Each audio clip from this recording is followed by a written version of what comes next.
What's going on? What's going on? It's your boy Storyteller Jet with another episode of the That's So Fire Talk Show. And today I have a special person in the studio with me, Kate Rogers. We met, I don't know, maybe like 2 years ago, Yeah. and she was doing some podcasts here. And every single time I'm sitting and listening to her and Joe talk about their businesses and how successful it is and all the things that they've actually built is incredible. So I think you are in for a treat today. And I cannot wait to delve in the conversation with her today. And I feel like it's gonna be a therapy session too, because a lot of the things that she's going to be talking about are things that I'm actually in the process of doing. And I mean, what better person to learn from other than Kate, who is basically running $150 million business. I hope you guys are gonna be tuning in to this show and learn a ton today. So, Kate, super excited to have you on the Yeah, show. thanks for having me. I really appreciate it. And therapy is a great way to say it. That's kind of how managing a team goes sometimes. I love it. I Yeah. love it. So, I may ask Jeff, who's running the show over there, to go get that couch for Yeah. me, so I can put it over here, like Lay lay down, get down in there. comfortable. Yep, Yeah. yep. So before we get started, I like to talk about origin story. So we'll do a quick introduction of who you are, and then we'll talk a little bit about your journey. Okay. Okay, So perfect. who is Kate Rogers? Yeah. So Kate Rogers is a workaholic, mother of two, and also dabbles in multiple different kinds of industries. I have always been in real estate and accounting for the most part. Recently branched out into the industry of golf in the last couple of years Really? too, even though I Wow. don't personally golf. But I just really enjoy business and I enjoy building something. I'm definitely a builder. I'm not as much of an operator. I've definitely learned that as well. But I enjoy building. It's what I read about in my free time. It's what I research online. And it's always just been something that I really enjoy. Wow. Incredible. So is that like you mentioned that you venturing into golf? Is that from the building the business that you guys have started with you and your husband? Yeah, yeah. So my husband has always been really into golf. Well, I should clarify. He was not into golf when we met in high school. And then I convinced him to go golfing with my dad and my brother. And so he slowly started to get into the game of golf. And as we were recently looking for some opportunities to kind of make business more fun and not have it always be so serious, the game of golf, indoor golf, and specifically, has really been kind of growing around the nation and soon to be international as well. So we opened an indoor golf studio on a whim about a year and a half ago. We went on a random date night in January, with random meaning we don't get to do it very often. We're like, what are we going to do next? We're dreaming it up. And by April, we had signed a lease, we had signed a franchise agreement, and then July of that same year, so 7 months later, we were fully operating a 3-bay indoor golf simulator. This is incredible. Like, wow. Yeah, I would love to talk about that a little bit later. Maybe about how to get into franchise and how, That was a whole like, different world compared to what yeah, I was used to. yeah, absolutely. And all the other lessons that you've learned throughout that journey as well. So I think there's going to be some really cool things that we can talk about on that later. Yeah. So before we dive deeper into the conversation, one of the very first question I typically like to ask people is like about their journey. So what has your journey been like? Where did you get started and where are you now? Yeah. So my story begins in California. No, so I was born in California. My parents moved to Indiana, and then I moved to Florida when I was in elementary school. So I've pretty much been here in Tampa Bay my entire life, is how I like to describe it. And so growing up, my intention was actually to be a teacher. I've always enjoyed teaching and helping others learn, and always just been really curious about other people's mindsets and thought processes when they're going through things. So my original plan was to be a teacher. I went to college to be a teacher, and then after the first semester, I'm like, I don't think this is for me. So I pivoted to psychology, and Hmm. my plan was to be a marriage and family counselor. Again, with this idea of really being interested in how people process, how they think, and then how that then comes out to the rest of the world. So that was my original plan. As I'm graduating with my psychology degree, I'm like, do psychologists make money? Like, how much do they really make? I don't know if this was the right choice. So I pivoted to accounting. And so then I went back to school, got a second bachelor's in accounting. And that's kind of where my story mainly begins because it's essentially where I met Joe and Jerome and then how I got engaged with Beta Bay. So I started working with Joe and Jerome when I was 23. Beta Bay at that point, I believe, was like a $5 million company. They were, not small. I don't want to, diminish them. They weren't small, but they weren't big. And they were trying to figure out what they were going to do. And so, from an accounting perspective, I came over to their shop as the controller. I think I was like the fifth employee at the company. And my plan was a 2-year plan. I was going to come in, I was going to set up their processes, get them going on accounting, and then I was going to go somewhere else. Not sure where, not sure what I was going to do, but I knew I wanted to work for myself and I wanted to kind of go explore other opportunities. And I like to joke that 2-year plan is now 15 years ago. Wow. And we were, 5 million then, will be 150 million this year. A lot of growth, a lot of change. We've been through a lot during that time frame trying to grow and manage a team. And so really most of my life story now ends up being, Beta Bay, which I Yeah. love. Yeah. Yeah. That's incredible. Did you know that I went to school for accounting too? I did not know Yeah. that. So my major in college was I was gonna do double major actually. Um, Psychology too? No. no, Oh, not psychology. I wish I did because now it's helpful. like very helpful, very very helpful. Mhm. I my major was in finance, and I was like, okay, I want to do a double major. What other things can I add to my plate that would complement to what I'm already doing? And Mhm. accounting was the perfect fit for it. And I decided to do that maybe like year two going through college. Into it? Yeah. Yeah. So the first 2 years I had 4.0. Yeah. And then I took my first accounting class and got my first B and then my first C. And Accounting is a then weed out major. yeah, Yeah. it is Yeah. totally. I ended up graduating with a major in finance and a minor in accounting. Um, but I was part of how do you call them honors Yeah. class. Honor So society. honors class, they gave me like my thesis that I had to do, and I was gonna do it on a project in accounting. I guess because my passion was not so much into accounting, I took a year to do it. Uh-huh. And then I already started working full time and like, in finance. And that was the last thing that I needed to do. And then one day I received an email, hey, we flunked you from the class because you did not finish the project. And they did tell me that, hey, you can take as long as you want. And then I ended up going back, retake the class, and then that kind of erased that grade. Mhm. But that's how I got my F in college. Oh man. So Yeah. yeah, because I like accounting. So Yeah, accounting, I actually this transferred schools to not have to take a math class when I was going through my psychology degree because UCF required finite math as a prereq and USF did not. So I hated math so much that I transferred colleges. And so wow. then when I then went back to school for accounting, everybody is like, "What are you doing?" And what's hilarious is I'm the opposite. I was getting like B's and C's, like not a big deal, fine. I got straight A's in accounting. Like Wow, it incredible. just clicked with me. It made sense. I never studied. It made sense to me. Yeah. And so, kind of like full circle, I think that experience has kind of like taught me that if you can find people's and understand how their processes think, how their minds think, and put them in the right position, it should be that easy for them. Yeah, They shouldn't have to 100%. try so hard the way I was trying hard in all my prereqs in biology and English and sociology and all these things. I was trying too hard. Put me in accounting, I didn't even have to try, and it Yeah. just kind of flew.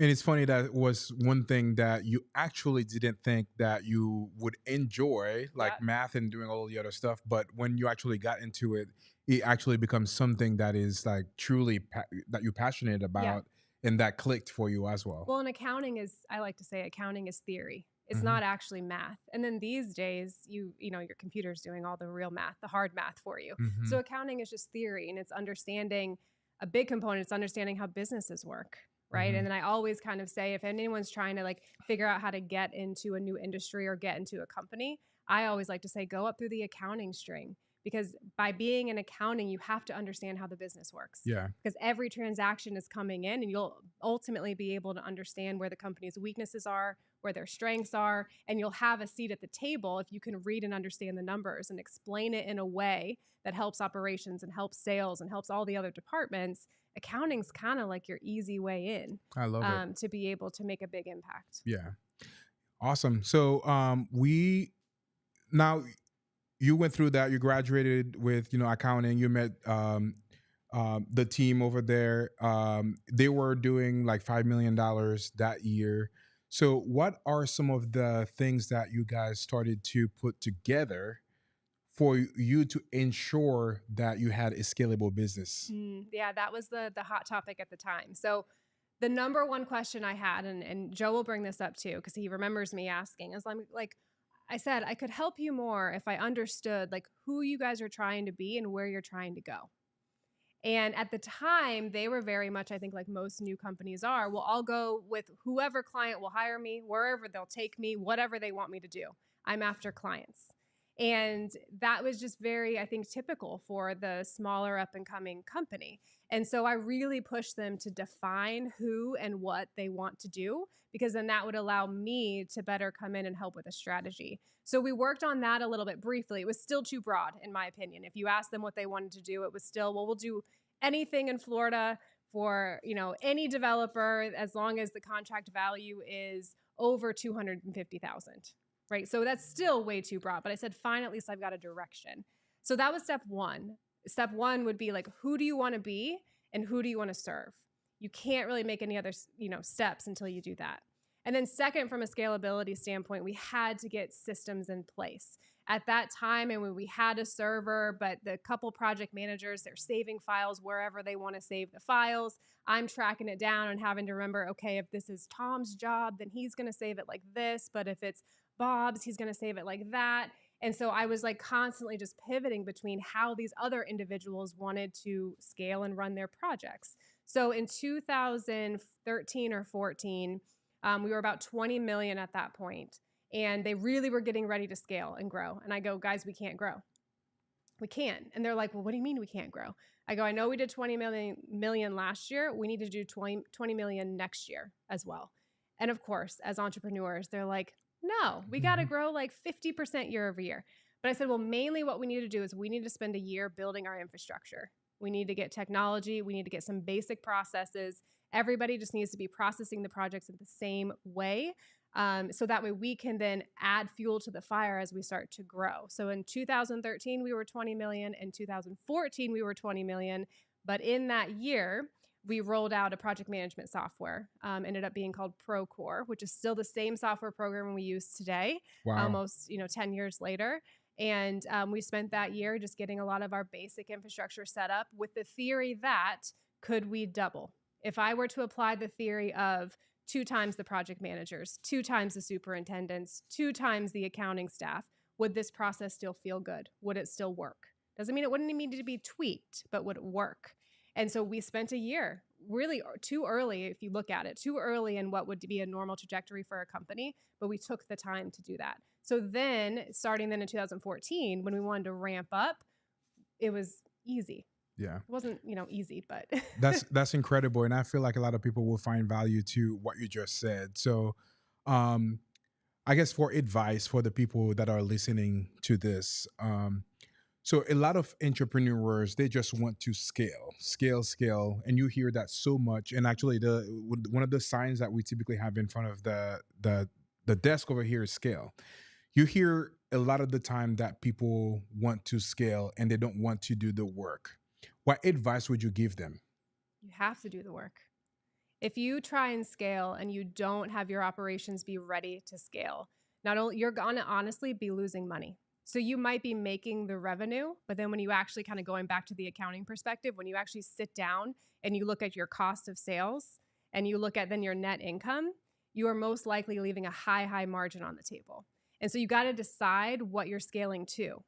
Are you just after the revenue and you just want the numbers to look good? You want to say 150 million? Or do you actually want to take home a net income that is actually what you are after, which would be freedom of time, freedom of choice, freedom of investments, whatever you're looking for? You kind of have to decide. And most of you are going to ultimately say, yeah, I want the net income. That's ultimately what I'm after. I'm not necessarily after the sales number. And so if you don't scale and you don't take the time to have processes and have the right people then facilitating those processes, you're basically doing it for free. So are Yeah. you sure you want to do all this effort, all this work, all these sales and not make the margin that you're actually after and have the capability to make? I absolutely love it. Love it. This is so good. Um, Earlier you kind of give us the two steps. The first step is to kind of figuring out like who you are and what you're doing, and that comes with like some of the biggest planning that people need to do before they actually start putting their business, growing their business, like finding out about what their true mission is, like what their core value is. And those are some of the things that I've like really enjoyed hearing you and Joe talk about before. So we'll talk a little bit about that now. So I guess let's start with like what are some of the core values that you guys set, and why did you guys decide to go that route? Why did you decide to pick some of those core values? Yeah, so once you've decided who you want to be, the next goal is you have to find team members who are aligned with who you want to be. And so the best way to get that alignment from the team is to have core values that end up being your North Star. And they're your North Star because you get to make all your decisions based on those four, or for in our case, four core values. Others might have more. My goal is probably only to ever have three or four. Like, I don't know how you're going to be seven different things at once. Hmm. And can you be seven different things at once really good? Probably not. So we have four core values, and the entire point of those four core values is to align our teams and align our decision making. And so you'll hear us use the word choice of those core values just in everyday speaking. Are we being legendary? Are we trusting the process? Are we holding the vision? Have we communicated? Have we communicated now? Have we communicated by the time the sun went down? Are they a jerk? Are you a jerk? Am I a jerk? Who's being a jerk? Right? So our four core values are no jerks, hold the vision, trust the process, communicate now, good or bad, and fuck average, be legendary. Yeah, I The love it. last one was very and still is very controversial, but I love it because in Hmm. our industry, like, we need that fire. You Hmm. got to accept, like, we're in construction. That's our industry. So we're a little bit of a tougher, gruffer kind of group. Hmm. And, I think word choice is really important. And so I think throwing in a word that is maybe not as typical in the professional, white collar kind of perspective, I think just really shows that we're trying to be authentic because we're not going to pretend that those words don't pop up every now and then. Yeah, absolutely. I love it. And I know that you guys picked those specific ones to really be true to the organizations that you want to build, because anybody out there, when they're creating core values, they're trying to be like cute, and they're trying to kind of do things that they actually don't even want to follow. So you Yeah. guys kind of really build that and actually using that, which is fantastic, and everybody knows about it too. Yeah. I mean, I think you got to be like raw and authentic, and it has to resonate with people. So originally, our core values, I would say they were just like too professional. I think the acronym was RESPECT. So it was like respect, efficiency, teamwork, collaboration, whatever. I don't know what technology, like whatever the other T's are. And like to some extent, all of that should just be like baseline respect and efficiency and teamwork, collaboration, like just to even be in business, that should be an expectation. So, really, what is different about your culture? And you can't say it's respect because we give respect to the barista at Target, Hmm. right? So, like, it can't be that. You got to like be more definitive of who you are, and how you want your team to act and be, because then it'll help you attract people who align with those visions. Absolutely. If you are not, if you don't like being someone who likes to over communicate, if you're not someone who really believes in process, right? You probably shouldn't be on our team. And you'll probably realize that when you go to read your core values and you're like, I don't like that one. I don't like that one. Well, then you're probably not going to fit in and want to row with the rest of the team to where we're going. Absolutely. So, from the time that you set those core values, how would you say that your team has shifted or has gotten better, or, has, grown? Yeah, so it doesn't happen overnight. So we set those in 2020 when the world had shut down and we had some extra time. So we decided let's kind of rechange our culture a little bit. So we set those in 2020. And the thing about core values, again, is they're the North Star for all your decisions. So you kind of have to wait for decisions to start to happen that center around those core values. So I would say it probably took us about 2 or 3 years, Wow. because you're trying to first you change them and you expose your team, but then they're always skeptical, as they should be. They're like, well, are we really going to do this? Are Mhm. you guys going to follow this too? You say no jerks and you mean that for clients. Are you going to fire a client because they're a jerk? I want to see you do that first. And that takes time. You can't like force all these things to happen within 6 months and then here I proved I made the decisions you thought I was going to. You need reps, you need things to happen. And so it took like 2 or 3 years of reps, is what I like to call it, of them watching us make decisions that were aligned with those core values every chance we got. We're not perfect, so we don't always hit it every time. But then they started to see, oh, they mean it. They will do that. They will take this seriously. They are taking this seriously. But again, it does take a little bit of time. And then what also tends to happen, again, the people who didn't believe in those core values self-select out, or we select them. But for the most part, they self-select out. And then because these core values are now our guiding principles when we're hiring or engaging with new clients or engaging with subcontractors or engaging with team members to be on our team, they're the criteria we use to decide if they're going to be able to come on board or not. And so Absolutely. that then now we're at the point that people, get weeded out, if you will, before they even start to engage with the team. So again, it takes time. And that's kind of the whole point, kind of going full circle to where if you're trying to scale and you want to try and do all this after you get the sales, it's a lot harder to do and you've got a lot longer of cleanup to do than Mhm. if you just kind of take the time in the beginning, not to be perfect. You can still change, you can still evolve, but at least have it be like a topic of conversation that you're trying to work towards. I love it. Because then you won't have to take the 3, 4, 5, 6 years to completely revamp your culture, your systems, whatever it might be. Yeah. You touched on that a couple times so far. How do you build a really good culture? So culture's tough, right? And I think everyone has their own kind of definition of what culture means. I think for us, culture is definitely centered again around the core values, but it's also centered around how I describe it as how the team wants the culture to be. And that means that culture can evolve. It's not like you set the culture today, this is the culture, and that's how the culture is going to be from here on out. It changes. It changes by the dynamic of the team and who's on the team at that time and what projects you have and exactly what's going on. So to me, the culture should always be driven by the team. The structure is set by leadership or execs or whatever is going on, but the team drives the culture. So if the team is really interested in doing XYZ events or having happy hours every Thursday or whatever it is and means for them, then I think that's leadership's job to step out of the way and let those things happen because you need that bond and that trust to build with the team. Because ultimately, from a business perspective, what you mean by culture is you mean trust. You mean that you have a group of people coming together, they are sitting on a bus where they all agree they want to be on the bus, and they trust each other to get to the next destination. And you can't build trust without reps and without time. And so, again, that time has to come from some of those extracurricular things that the culture is going to participate in. Yeah. We talked a little bit about the core values that you're using that as a part of your hiring process. Can you share with me, like, how do you identify the correct fit of the people that would be a good fit to your culture? So that is always a challenge. And I am no expert in it, let me tell you. A lot of it too is because, when you're meeting with an individual, we're all on our best behavior when you're in the interview, team members included or, leadership included.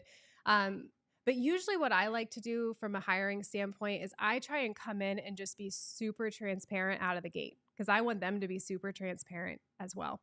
And so to try and hire towards our core values, I'll ask them some really tough questions, not because I actually care about the answer.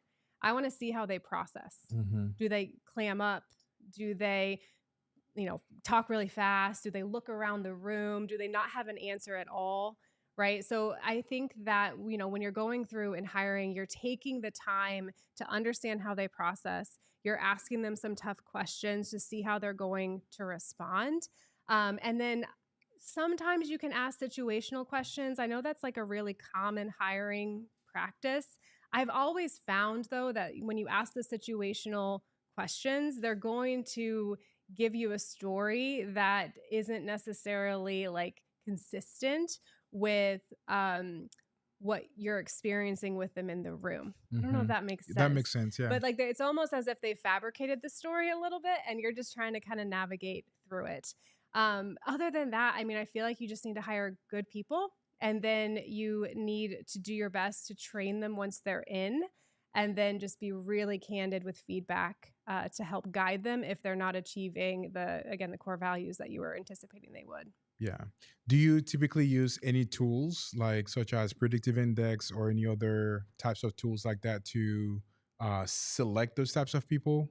So we currently use the disc, less for because you can't really use the disc for hiring. It's not really the intent. It's not like a personality thing. The disc is for communication. So we fully believe in communication. We are a team that has to over communicate in order to manage the projects that we're responsible for. So we will have team members take the disc after they are hired. And it's mainly a way we share it with their project manager, we share it with their project teams. Of course, we share it with their manager.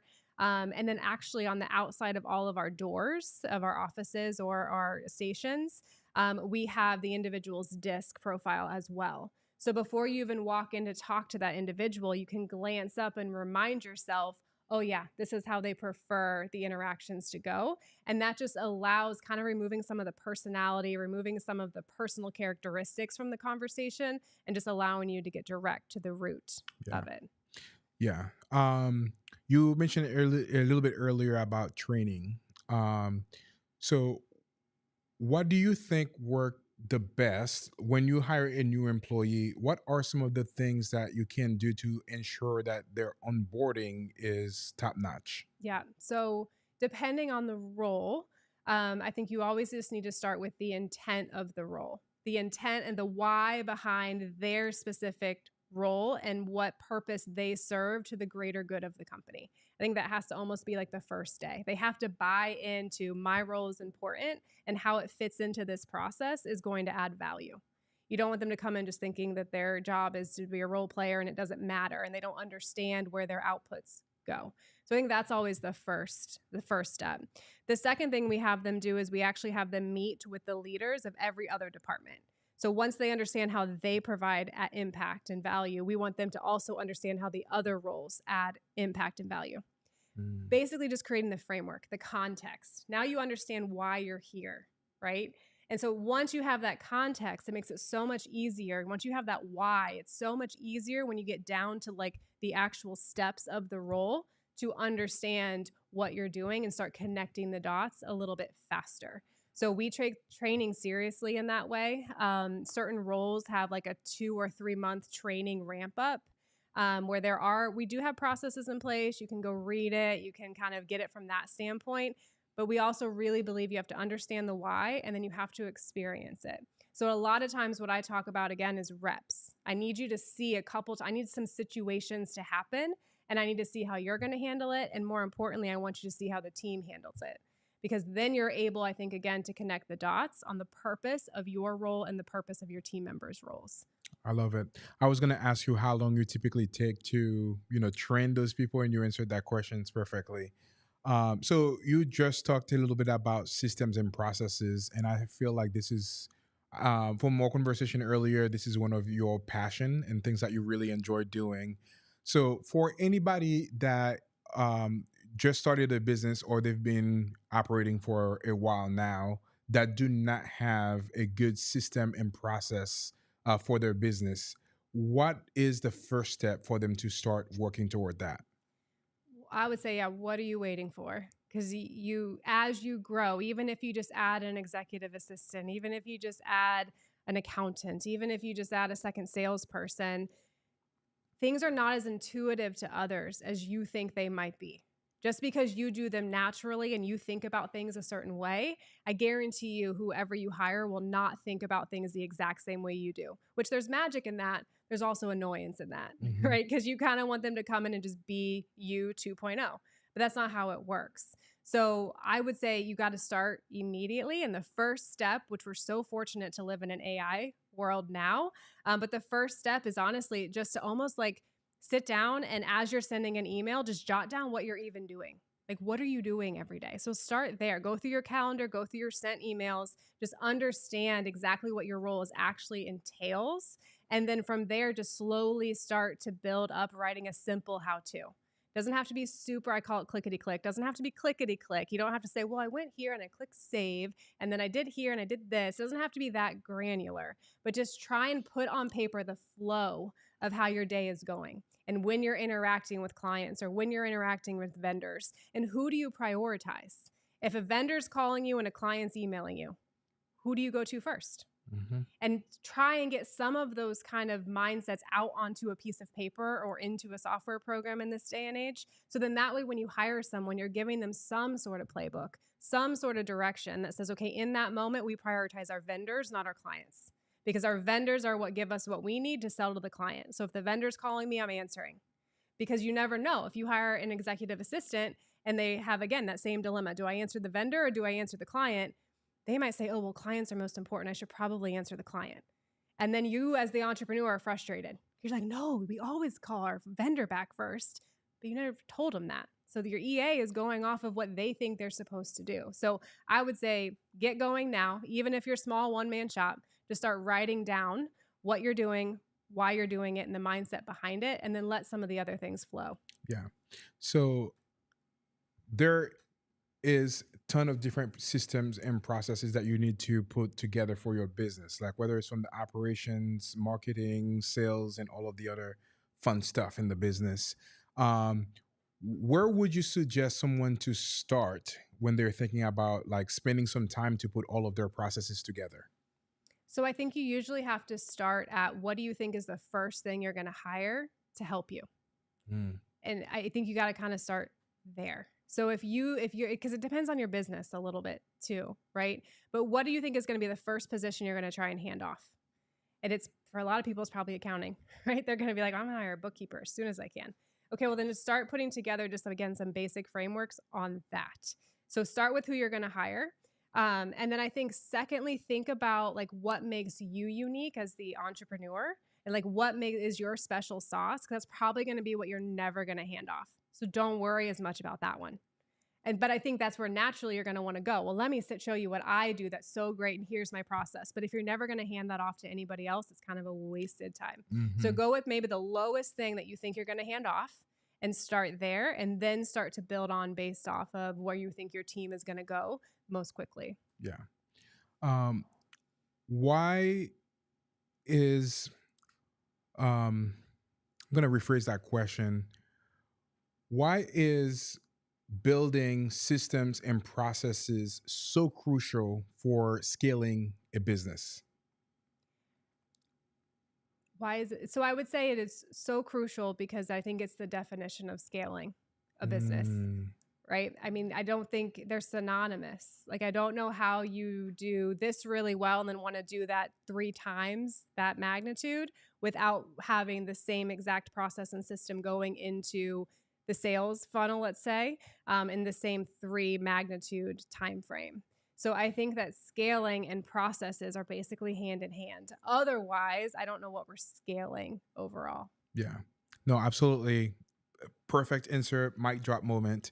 Yeah, because a lot of people, they just like, trying to rough it and try to grow, even though they're like, making, 2 or 3 times, they're not building that foundation. And what's going to happen in the end is everything is going to crumble because you Mhm. didn't have that foundation built first. Yeah. Yeah. Uh, You got to want to build a business and not necessarily build an ego or build a brand. You're building a business. I think that's what you're doing, right? mhm. That's the point. You say you're in business, right? So run it like a business. Yeah. Don't run it like, like something that is just so predicated on yourself. Hmm. Try and very quickly get out of that kind of mindset. Yeah. Yeah. Um, What is the biggest mistake that you see people make when they are thinking about building their systems and processes? I think the biggest mistake that I see them making is they don't do it they don't build the systems and processes to scale. They try and solve the problem that's right in front of their face. And I think my team still does that now. I kind of look at it as like the difference between management and leadership, right? Management is you're trying to get the task done and the outcome completed. Leadership is you're trying to go to the root and figure out the root behind it. And then what can I do to add fuel to this to really help it ignite, right? And so I see a lot of people when they're creating processes, it's like, okay, well, right now we get 35 emails a day. So that's what I need to manage around. I need to figure out to set up a process to facilitate 35 emails. So what I usually say, even to my team now, is say, okay, well, let's double that. Let's pretend we had 70 emails coming in. Is the process you're coming up with right now, does that feel okay? Or does it feel like, oh man, no, if we had 70, I would need to do this completely different? Okay, so let's set up a process or a system based on 70. I know we only have 35 right now. I get it, I see it. But let's base it on 70 because that gives us some room and some runway to be able to grow a little bit before we have to relook at our processes again. Because again, it's not like you get to write a process and then set it and forget it. It's going to evolve. It's going to evolve based on people and it's going to evolve based on scale. And so you just want to make sure that you're writing your processes or thinking about your processes a little bit further in advance of where you're trying to go, which goes back to needing to know where you're trying to go. Mhm. But assuming you kind of know where you want to go, maybe apply that 2 times multiple. If I had 2 times this problem right now, how would I want this process to go? And then run it that way. I love it. Love it. Um, so, what was the biggest thing, or as it relates to systems and processes, what was the biggest thing that you guys did um, as it relates to Bay to scale your business to $150 million? So I think that from an operations standpoint, we did kind of what we're talking about here. So in like 2013 or 14, I sat down and I wrote out an entire workflow for what happens from inception of a project, so ITB of a project, to certificate of occupancy, completion of a project, an entire workflow, meaning who does what and when and how long they have to do it, what role is to complete it, and how long should it take. So an entire roadmap, if you will, of project from start to finish. And then once we had that, then we were able to build teams around our workflow overall. And so I think just having that foundation that we were comfortable that if we did get 2 times the amount of projects coming in the door, it might be hectic and it might be, working a lot of hours, but we knew that we understood the flow of the project once it got through the doors. And so we would be able to pinpoint where we needed to hire, when we needed to hire, if we needed to, etc. And that just gave us the confidence to then release the sales team to say, okay, go sell. Whatever you bring in the door, we can handle. Whereas before, it was a little bit more of a cat and mouse game. Hmm. Sales would bring stuff in. Oh, it's too much. We can't do it. I need you to shut the lever off. We can't do it anymore, right? And then we would like manage some of the work. And then, hey, we need more work. We're gonna have to start laying people off if we don't have more work. Open the funnel again. And it was just constant back and forth. But once we really understood and dialed in operations, then we could just let sales do what it needed to do because we now knew when and how we could help scale based on what was coming in the door. Yeah, absolutely. One of the, I guess, uh, really important question that I think a lot of people might learn from, because obviously with your role, you've hired so many different people. And obviously running $150 million business require a lot of like force. And I'm sure over the period of time of like working with some of those people, you've hired C players. Um, how do you turn any C players that you may have hired to become A+ players? Yeah, so I think that's always a challenge, especially if you're going to hire based on cultural fit more so than always just going after straight the high performer and not really caring about the cultural fit. Because again, we do prioritize having a good culture, right? And so you got to kind of find that meat in the middle.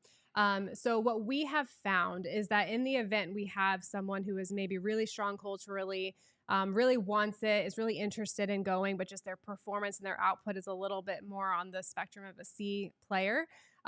We do basically two things. So, first of all, we spend more time up front helping them understand the why behind the processes and why their role is so important. And we try really hard to ingrain that in them. Um, and then the second thing that we do is we rally around them. So we give them a lot of support. We kind of figure out when we say they're a C player, where is that? It usually comes down to one or two things. They're not great at communicating. Well, why are they not great at communicating? They're scared, they're nervous, they don't like conflict. Like, what is it when I say they don't like communicating? Like, what is the root of that? And if it's, let's say that they don't like conflict, they shy away from conflict. And in our industry, there's a lot of conflict. So we learn that and say, okay, so with this person, anytime they're going to be in a situation where they're going to have conflict, you're going to kick it over to this person. And that person's going to take that from you. They're going to help manage it, and then they're going to give it back. And then, okay, you may not like conflict, but you are really good at figuring out complex budget issues. So anytime this person has issues with a complex budget issue, you're going to take it and you're going to fix it and you're going to bring it back. So what you start to do is, instead of looking at that team member in one myopic kind of way of either you're really good at all of this or you're not good at any of it, you try and figure out what they're really good at, and then you find support methods around them. So now that elevates their output to being more of that of an A player, without necessarily having to have the entire team spend too much time kind of helping or being involved in something with them. Absolutely. And I love that you guys take that approach. What are some of the things that you guys are doing to develop your team members? To what? Develop your team members. To divvy up. Develop, like getting them I don't know better. what that means. It's my sexy accent again. Develop. Yeah. Develop. Okay. Yeah. Thank you, Jeff. I thought this was like a new term I hadn't heard of. Develop. I can never pronounce it. Yeah. So I guess I'll ask that question again. What are some of the things that you are doing right now to develop your team members? I probably still screwed that up, but yeah. So I would say we do a lot of different things, but I would say we don't do enough. There's still a lot more that we would like to do. But a couple of things that we do is we do a what the why. So we do a presentation, once a month or so, about any topic. Everyone can kind of tell us what topic they want to hear more about, and we just dive into it and we talk about it soup to nuts, and we let them ask the hard questions and we try our best to answer it.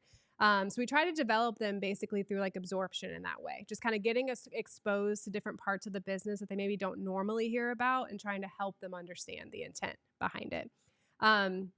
We also are rolling out in the next couple of weeks a library that is all basically like about coaching. So they can go in, there can be a topic that they want to maybe listen on, let's say like how to be a better listener, or how to be more persuasive, whatever it might be. And they'll now have the access to these products to be able to go through and take some classes to help understand that. Wow. Cool. The third thing that I think we do that helps develop them is we do quarterly check-ins, which may not seem radical, but we do quarterly check-ins, and I really encourage our management team to have radical candor. Like, we have to be honest with the team. If you are going to say behind their back that they're not performing, then you better say it to their face. So these quarterly check-ins are not like nice fluff, like, oh, how is your dog doing? Is he doing okay? Like, you can have a component of that, but we actually make the team members sign a contract. And this contract, it has what their responsibilities are in these meetings. And it's to show up, be present, be honest, be transparent, and be open to feedback. Same thing for the manager. I'm making the managers also sign and say that they are going to be present. They're going to show up. They're going to have radical candor with the intent of helping the individual grow. And they're going to be honest and transparent. And so the intent of that is to say that these quarterly meetings are not just, again, a check-in to see how you're feeling, how's the culture. It's a, hey, listen, the way we're interacting with the subcontractors, it's not going to work in the long haul. We have to work on how we're going to address them when they don't do what we want them to do. The way you're doing it now is just not getting the results. Let's talk about it. Mm-hmm. So it's a lot of having difficult conversations as a way to be that support partner with the team member to help elevate them. So you can't hide, if you will, right? We will tell you where and when we think that you could be improving, but in a very, very, hopefully, kind and helpful way, with the intent that we all get to grow and succeed because of that radical candor. Yeah. I love that you touch on radical candor, and I would like to expand on that a little bit. Why is it so crucial to incorporate radical candor And you do it also as a contract between the employee and the manager. Why is it so important to incorporate radical candor in the conversations? Because I think we're trying to preach authenticity, right? And we're trying to preach trust. And in our line of work, there's a team that is responsible for managing the project. So anytime you have multiple people all touching the same thing, there has to be a level of trust. And the only way to build trust is to be authentic and to really understand and know that when I'm interacting with somebody, that I really understand where they're coming from and vice versa. And so I think radical candor is a way to treat them with respect, treat them as an adult, and have them say, listen, I really want this to work between you and I. And so we have to be honest with each other. Doesn't mean we have to be cruel. We're not no jerks, right? That's one of our core values. So you can be honest and you can have radical candor without being a jerk. It's all in how you present it. And it's definitely all when you're presenting it, it has more to do with this is how we can improve. This is how you doing this will have a broader impact on the company or a broader impact on the project. So it's less about them and it's more about the experience of others that are interacting with them. And I think that just helps them accept it a little bit more and just be willing and open to change. Yeah, absolutely. I know you and Joe, and I've had limited interaction with Jerome. But from what I know about you guys are really into like books and learning and development and all of that. What are some of the books that has made the biggest difference to you, or maybe also to your team? Yeah, so I would say over the course of our journey, so we're going on 15 years together now. So the first book that we all read, I don't remember the year, but it was No Man's Land. And I can't say I remember the author either. I can see the picture. I can see the picture of it, but it's called No Man's Land. And what it does is it talks about kind of again deciding who and we want to be and where you're going to go. And in that book, it talks about the scaling plateaus. So I'm making it up a little bit, paraphrasing here, but once you hit 10 million, this is what you're going to experience. And then once you hit 30 million, this is what you're going to experience. And most companies cap out at 80 million. Getting from above 80 million is actually really difficult because that's the point you have to decide. Are we going to be kind of a mom and pop shop or are we going to be a real business that scales? And that 80 million shelf is actually kind of hard to jump over. And that happened to us. That came to fruition for us. But No Man's Land, there was also What Got You Here Won't Get You There. And that was a great book for a lot of our management team. So individuals who had been solid, high performing individual contributors who then we were asking to manage others or to manage differently. And that was hard for them. It's hard for a lot of people. So we had most of them read What Got You Here Won't Get You There. It's basically just a completely different mindset. In 2020, we read the book Traction. And Traction is what prompted us to create our core values the way that they are and change some of what our overall messaging was. So that was a great pivotal book. Most recently, we've been reading Buy Back Your Time. Love that book. Yeah. And trying to implement some of that into our processes as well. And then right now, I don't remember the title because we just started reading it like 3 days ago. Joe and I are reading a book about the Netflix culture. I can look it up and we can add it to the comments or something. But it's just all about how Netflix was able to create a high performance team. And again, we're only 3 chapters in, but essentially it basically says a lot of what we've already talked about. You have to know who and what you want to be. You have to have radical candor and you can't hire jerks. That's pretty much the first 3 chapters. So we're on track. We're doing pretty good there. But I think that's going to end up being another pivotal shift for us. Yeah. So maybe the 5th book of the collection. I love it. There's something that like I want to ask you because I know a lot of people watching this probably will be wondering about that. You just mentioned that a lot of businesses are stuck at the $80 million mark. A lot of the businesses are stuck at $80 million.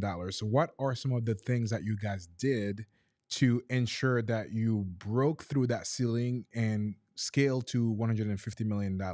So it took us 3 years to break through that ceiling. So when I say like we had growth over growth over growth, and then we were like right around 80 for 3 years. So I mean, it's a shelf. It's difficult.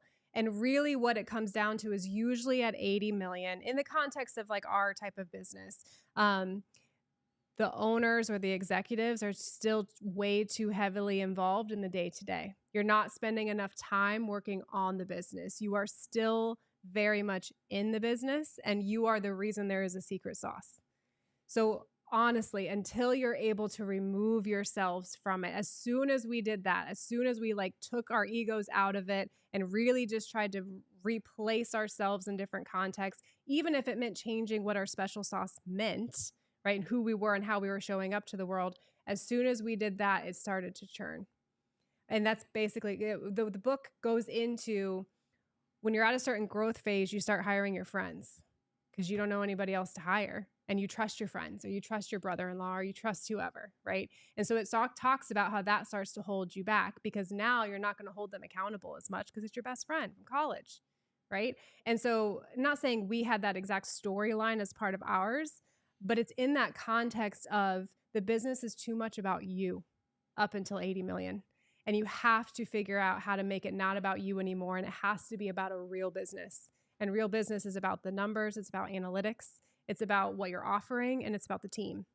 So until you can get all of those lined up, and if you notice, I didn't say it's about you in any of those. You get to benefit from the outcome of those, but you can't have your hand in all of those things. Otherwise, you're just going to kind of keep bumping your head against that ceiling.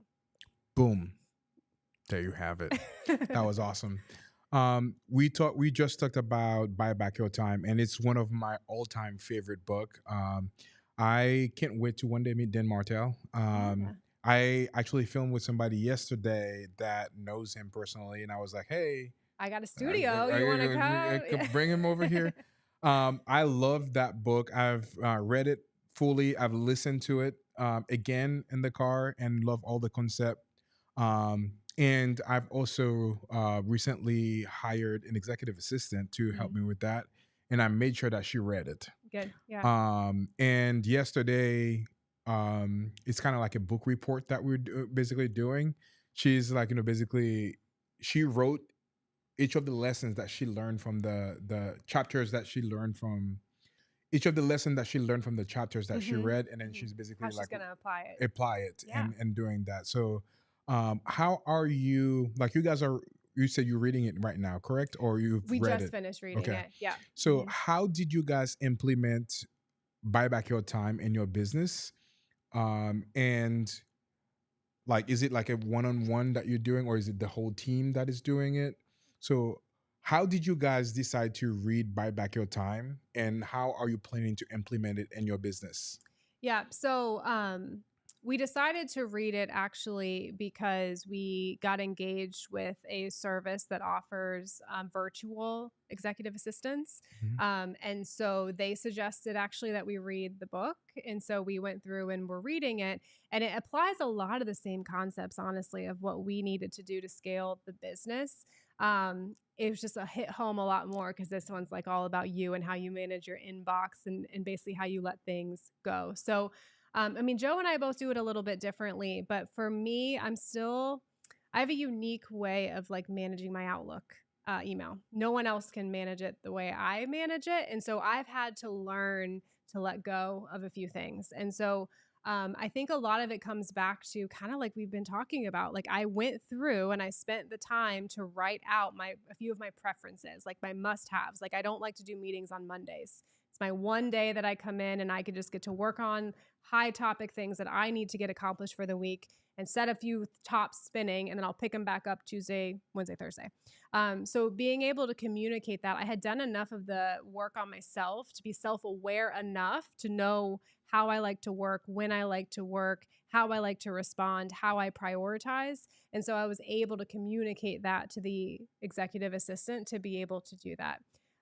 From a team perspective, I would definitely say that's still an area of improvement for us to be able to communicate with the team and help them understand the different tools we've put in place.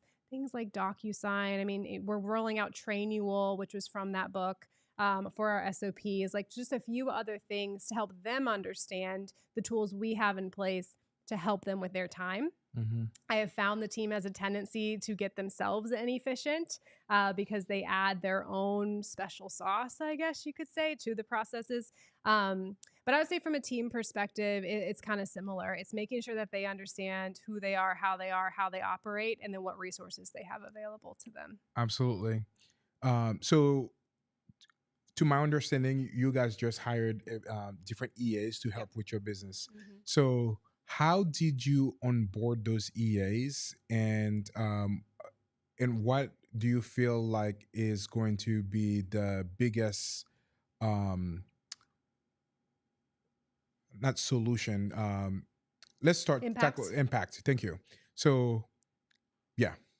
The biggest, so we just hired some EAs. So how did we onboard them, and what do we think is going to be the biggest impact with Correct. Yeah. them? So I would say we onboarded them by a rapid fire. So they got in, they got access to our emails, they can see everything. And I know for mine, I just said, just watch for a week. Just be in the background, watch how I respond, watch when I respond, watch how many emails I get, take a look at my calendar, just kind of start to feel some of that. We also utilize Slack in our company. So I set up a private Slack channel between me and her. And I just would start just throwing things in that. If I'm in a meeting and I have an idea, I would just go in Slack and just throw something out. And then we do like weekly touch ins of just, okay, how did this week go? Here's a rundown of what you asked me to do. Here's what I got accomplished, etc. So, I mean, the impact for me has been I have ideas that spark at different times. And I've always kind of had a challenge of like, how do I keep that organized? I have a remarkable, but the remarkable gets very disorganized very quickly. Hmm. And I can never go find what I wrote down. And so it's just been really nice to have someone kind of corralling me into like, hey, you said this was important. Is it still important? Or where does it fall on the list? So that's been really helpful. I know Joe utilizes his for a lot of research. A lot of what he's responsible for is finding and sourcing and understanding clients. So he uses her to go through and just scour the internet and find out what he can about a client. And then I think he also has her help with his calendar. I haven't loved having help with my calendar because I feel like that's just a very personal choice as far as how you like to schedule your meetings. Hmm. But I have at times had her help, but I've heard for some people that's really helpful. I think it just depends. Yeah. I try and be very like open to my team. So I'm usually like, just throw it on my calendar. But that usually then means I'm back to back for 9 hours straight. And so I'm trying to have her go in and say, let's move these meetings around a little bit so you get like a 15-minute break Yeah. between this topic to that topic. I just had that conversation with my EA just yesterday Yeah. about like, hey, a little bit of buffer time in between Yeah. to make sure that everything runs smoothly as well. But funny enough, you're talking about delegating emails and doing all of that. I voicemailed a friend last night, and on my way, leaving the studio on my way home, I said, "Hey, I know you have an EA. How do you allow them to get into your email and kind of being able to either sending things that are like trash to the spam and doing all of that, because I feel like that's like also very personal and there Mm-hmm. is a lot of Can other be. things that are in there. So any advice, like, Well, since you're what did doing they that? say? Did they get back to you They yet? haven't gotten back to me Okay, yet. got it. All So right. yeah. So I Kate. mean, yeah. It's another Kate. Is it? All right. Yeah. Well, tell her to get on it. Another Kate. I want to know her answer too. Yeah. So I mean, yeah, I think it's definitely very private. I mean, especially my role. Like I'm legal, I'm HR, I'm all the sensitive things going on in the company. So I mean, obviously you have to trust them. It's like the first step, of course. I mean, if you're running a lot of your personal stuff out of your business email, I mean, that's an easy one. You could probably change that.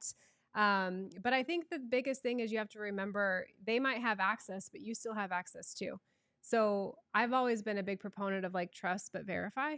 So I will trust them, but then I'll maybe like once a week go through my sends, I'll go through my deletes, I'll go through my junk and just double check kind of what all is going on to make sure that I feel comfortable with it. So I think you can set a few parameters in place until you get really comfortable with them. And then eventually you'll trust them. yeah. I get that out of the gate though. You're not sure. And it goes back to, did you give them the framework of how you want your business to run and how you would answer the emails? So if the vendor is emailing you and the client is emailing you, who do you want to respond first and how do you want them to respond? And if you haven't given that context, they'll probably make a different decision than you. Yeah. I'm mostly thinking for that end too is just going to be like as a quick way to follow up with somebody and say, Hmm. hey, I am Jets EA. We've received this email. We'll be responding shortly to and instead of kind of me waiting like 6, 8 hours to kind of get to something, that Yep. person, if they can get that immediate answer that they're looking Hmm. for her to be able to provide that. And if it is really requiring me to answer it, that person doesn't feel like it's being they're being neglected, Yeah. that they can follow. I think that for me would be a big one. But also kind of thinking about all the other stuff, like you were saying, like legal, financial, all the other stuff now. Opening all of those things to somebody else is kind of a little bit, scary as well. Well, and that's the challenge too. I think it really depends on what your business is. Like if an EA, if a lot of people are emailing you for pricing or for scheduling, that's something that she can definitely pass along. So my challenge with that is definitely I'm getting a lot of legal, I'm getting a lot of questions that have to have a very specific answer. But she is still able to, even this day and age, every website you go to log into, you have to have a login and a password for, Mhm. and you never remember your login and password. So then you have to click forgot password, and then you have to go and you have to find the code and you have to put it in. So, and I have to log into a lot of different things. So she's helpful in that way because I can always see like she's going in and logging in and then getting the authenticator number and putting it in. And she can do all of that without me having to be a part of it, Yeah. which is a big help and weight off of my shoulders. But I do think EAs, it depends a lot on what you do. Like I don't know that attorneys are using EAs too much as an example. If every email they're getting requires that you have some sort of law degree background to respond. Mhm. So I think it just really depends. Yeah. Yeah. So, what are some of the philosophies that you guys have that has ensured you guys to grow your business to $150 million? Yeah, I think that we have always been extremely intentional. That's been a big component of what we do. So we set out every year with a new contract goal and how we want to achieve that goal. And then we set the metrics to make sure we're following up on that. So I think to achieve 150 million, the biggest thing we had to do is we had to hone in our service offering and then just get really good at that and become experts at that. And the challenge is with that sometimes is you have to make sure the market's big enough before you niche down to something. And so we did, when we just made sure that not only was it big enough in Florida, but that there was actually exposure and that we could actually move into other states as well. And so we just got really good at saying no and just got really intentional. So then we could dial in the teams and we could dial in the processes, we can dial in the sales and be able to achieve that kind of growth. So it takes a lot of discipline, especially for entrepreneurs, because entrepreneurs, they are creative and they're excited and they have ideas and they want to implement those ideas and they want to go, go, go, go, go. And the world rewards them for that. The world, every time you interact with them, says, wow, you're doing that now. That's amazing. That's awesome. And they feed off of that, right? And that's great. And you definitely need that energy in your business. But to really scale and to scale fast, you have to have discipline and you have to be willing to do the same thing you said you were going to do yesterday. You have to be willing to do it today. Hmm. And if you're not that type, then get yourself a good COO Yeah. and listen to them. And if they Absolutely. say, hey, you're going off in left field, then go, yes, I'm going off in left field. What did we say we were going to do? Yes. Okay. Yeah. And then go that direction. Yeah. Can you talk a little bit about the power of saying no? Hmm. So I love the word no. It's probably literally we were at a strategy session with me, Joe, and Jerome last week because we're starting to plan for next year. And one of the things we wrote on there is get the COO to say yes. That's funny. Because I lead with no. It's like a natural instinct. It's the like strong-willed child in me, right? I'm always like, you have an idea, like here's the 5 reasons that's not going to work. I'm Hmm. not saying that's healthy. I'm just saying that that's what happens. And so to me, again, the power of no is really discernment. I think that if you're trying to say yes to everything, I don't know that it's even humanly possible to have adequately thought through the pros and cons of that decision if your go-to is just yes. Sometimes it has to be. I fully acknowledge that. And that's why, you need a yin and a yang in any business. But I think the power of no is it forces you to slow down, think about it. And then while you maybe had wanted to take a step all the way to the left, and that was going to be your yes. But if you just stopped and said, well, no, does that make sense? Should we do this? What are the pros and cons, etc.? you might still go to the left, but maybe it will be just a couple degrees towards the right, more so than you initially planned. And then that'll have longevity. Your decision will have longevity and impact. And when you're building a team, that has to be that way. Yeah. They're not going to follow you if today you're going left and tomorrow you're going right and you're just all over the place. So I think no for me has always been a way to slow down and think about it. Yeah. Um, Yeah. And I feel like that's also help you guys grow the business so much too, because you guys were doing so many different things. Like when I learned that you guys were saying no to like some of the biggest brand in the world, and Pretty much all of them, yeah. yeah, biggest brands in the world, like thinking about what, like Starbucks or like, Starbucks, Walmart, yeah, trying to think like Chipotle, AutoZone. yeah, it's incredible. Like saying no to Walmart, Chipotle, that's like crazy. Like a lot of Mhm. people would think that is crazy, but because you guys decided to do something like that, that has allowed you the opportunity to really pursue the things that you are truly the best at. And also, obviously, the result now is to growing a business 250 million. Yeah, I mean, I think that decision ultimately comes down to, did you care more about revenue or did you care more about making money and enjoying what you're doing? So when you say yes, especially in our world, when you say yes to all these name brands, these big companies, they have a way they like things done.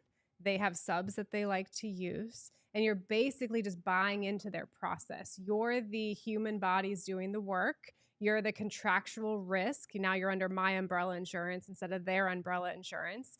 But you're really just doing what they want you to do. So your processes and what you do as a check and balance, it doesn't really fit as well. And so, what we found is that the best way for us to really run a successful business and to enjoy what we're doing is to work with clients who are more aligned with who and how we were trying to be, which is hard to find. You got to sift through a lot, and I get that. I know it's harder for sales too. But those big companies, I mean, they're resume builders, but they're not necessarily lifestyle builders. Yeah, absolutely. What is the biggest advice that you would give to someone or to any businesses out there that are looking to building a scalable team? I mean, Um, I'm gonna ask that again. What is the biggest advice that you would give to any businesses out there that are looking to build a scalable team? so I think you have to have the right processes. They have to understand the why and the intent behind what they are doing, and you have to hold them accountable. And part of holding them accountable is you have to walk the walk too. So you can't tell them they have to be there every day at 8 a.m. and stay till 5 p.m. if you never show up to the office, as like a silly example, because they want to know you and to trust you. And if they know and trust you, they want to build the brand for themselves as well. And then maybe the last thing I would add is, when you have team members that have helped you grow. So if they were part of your team in the beginning and they've stuck it out with you, like we have some team members, that are going on over 10, 11, 12 years at this point. They're part of the story too. Yeah, it's yours and you grew it and you started it and you did all these things. But the people who stuck it out with you while you were going through your growth timeframes, both personally and professionally, and are still there and believe in the mission, those are the team members that you need to celebrate as well. Absolutely. You just touched on something, and I would love to ask you that question. Personal development. So the kid that started with Bay to Bay when they were like year 5 to the Kate that is here today, what are some of the things that you did over that period of time to grow as a leader to basically running a $150 million business? A lot. There was a lot of change and maturing. I got coaching a lot along the way from different coaches who kind of had different perspectives, I guess. Like some of them were a little bit more about communication coaching. Some of them were more mindset. Some of them were more how to command a room. It just kind of depended. So I definitely got coaching along the way. And I also, I know this is kind of cliche, but I really truly tried to learn every lesson from every experience and be really excited about it. Like I can remember driving home from one, it was a really tough experience. It was a team member. I mean, it could write a book about it, right? And I think I was maybe like a couple years in, and I just remember driving home and going like, I can't wait to experience that again. And the reason being, I'm like, because I know I would handle it better next time.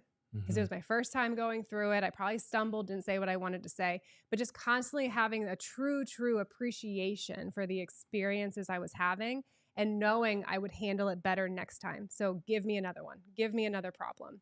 Um, Kate in the beginning, probably not that way. Kate in the beginning knew everything. No one could tell her different, right? Kate now has experienced so many different things that I acknowledge that I don't know everything and that out of the gate, I again am not going to handle it well, but I'm still just really excited for the next opportunity to mess up I and be love able it. to do it again. I love it. I'm gonna throw you under the bus a little bit right here, but what was the biggest challenge that you've ever faced, and what was the lesson that you learned from that? So I would say the biggest challenge that I have faced is during part of like Beta Bay's kind of growing up, I was doing all the things. So anything that needed to be done, I was going through and doing it. And that was great. I was learning a lot, and the company was benefiting from that a lot. But it was also really tough on workload, really tough on work life balance. I was working 7 days a week. I did that for like 2 or 3 years straight. And so I think the biggest lessons I learned with that is you can think you're adding value, but are you adding impact? And those are two very different things. And so, yes, I was adding value because the work was getting done. We were able to expand, we were able to do all of these things. But I wasn't truly having the impact that the team needed because I wasn't letting others in on the processes and the success and the things that were needed in order to move us forward. And so, then really, once I made that shift, that value is important, but impact's better. Um, it completely just changed the mindset towards engaging with the team members and getting them more involved. Yeah, absolutely. We are already like what, like 80, almost 80 minutes in right now. I think we probably would need to schedule a part two of the episode because there's so many different things that I would like to chat about. Um, so I guess I'll just ask you one before we end this show. Um, you running a very successful business with Joe and Jerome, and now you are venturing out and doing other businesses with your husband with the golf simulator. What are some of the challenges that you faced with that as it relates to being like doing a franchise? And what are some of the lessons that you've learned through that?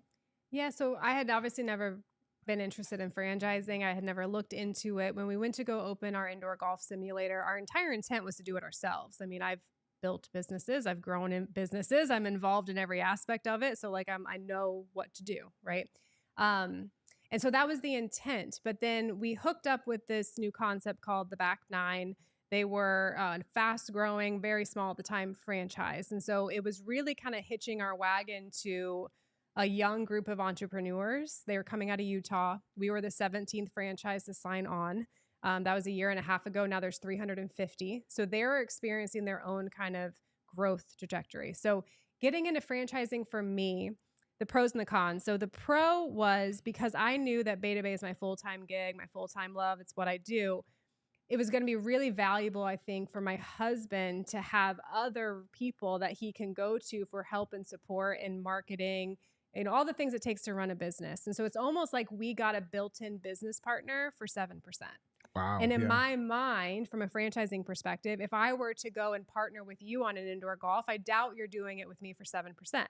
Right. Hmm. And so I think if you were to partner with somebody, they're probably going to want 50-50 or whatever it might be from a profit standpoint. So the buy-in didn't seem too high to gain all this experience from people who are already doing it for 7%. So that was kind of how I justified the franchise. And that was kind of the pro. I liked their logo. I liked their name. I liked their vision. I liked the people. And it felt like we would have a good support system. The con, or really the only con, is I like to do things my way. And I've Hmm. done this before. And I've experienced rapid growth, and to watch from the outside, to watch them stumble a little bit in all the same ways you would expect people to stumble when they're growing that quickly, to watch from the outside, um, it's tough. And then also just not having that full control over your business because they have brand standards and things that they want you to do. That's been a little bit of the downside, but I really think, I mean, for most people, if you're more of an operator, if you just want to get out there and do the thing, whatever it might be, I think franchising is actually a really unique opportunity to Hmm. again get a well qualified business partner for less than it's going to be Hmm. to go into business with your buddy. Yeah, I love it. Yeah, I think we can talk to about franchising, about doing all of that for Oh, another I've looked hour. into can we franchise a general contractor, and Oh, really? Wow. it kind Yeah. of says like probably not. I was like, Yeah. oh man, Yeah. okay. I have three more questions before we end this show. You've seen the evolution of the studio, Yeah, the it's great. Evotion Studios, and obviously, I'm looking to like continue to grow and scale it. From an outside perspective, or for what you know, what advice would you give me to continue to scale and grow the business? Yeah, I think so like we talked about jokingly on the way in, like a mailing list. So that way I know all the things that are going on.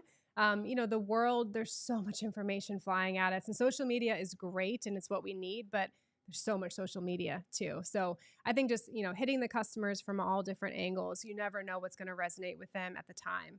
From a scalability standpoint, I think that I loved the idea you said about the event. I think that getting people in here, getting them to see and experience you and your team, even just for short stints where they get some reels and they get some webinars and they get some podcasts, and they walk away with something tangible. But more importantly, they walked away with the experience because this is a lot, going into a studio with lights on you and a microphone, and people need to realize that they can get comfortable in that setting. And they're not probably just going to walk up and do it unless they're the super extroverts. But you can get even the introverts to come in Yeah. and realize they can be comfortable doing it and they have something to say, but you got to kind of trick them to come in first. So I would Yeah. just kind of keep, because there's a book out there called Quiet. It's all about being an introverted leader and that it's Mhm. okay to be an introverted leader. Introverts have a lot to say too, even if they're not comfortable in the settings. And so I think that will expose them that they can do this too and that they might actually enjoy it at the end of it. I love it.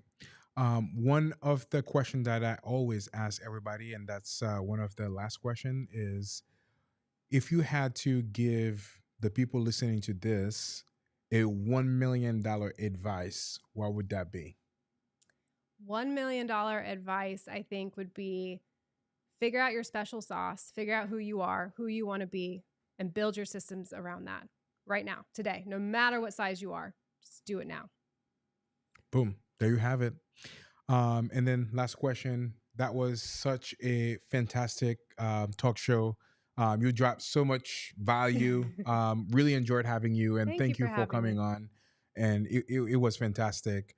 The last question is for anybody that is watching this that wants to get a hold of you, who wants to um, deepen the conversation or learn more from you, or even Bay to Bay, or even the golf simulator. Yeah, so How many things. can so many things? How can they get a hold of you? Yeah. So my social handle across any platform, whether it's LinkedIn, Instagram, Facebook, etc., is kate.l.rogers. So on any of those platforms, feel free to reach out. I'd love to connect, go to coffee, chat about it. I love talking about process and people, and getting really to kind of some of the more transparent things. So I love a good, honest conversation. Yeah. Are there anything that would have like blown anybody's mind today that we didn't like talk about that is a specialty of yours? I don't think so. I mean, what I'll say is I took the class from about like what's your why, and Mhm. my why is to simplify the complex so we can all grow and achieve. And to me, we do that by process. I love it. There you have it. It was such a great conversation with you, Kate. Thank you for coming on. And there you have it. Let's go, baby. It's fire. Thank Good you. job. That Yeah. was awesome.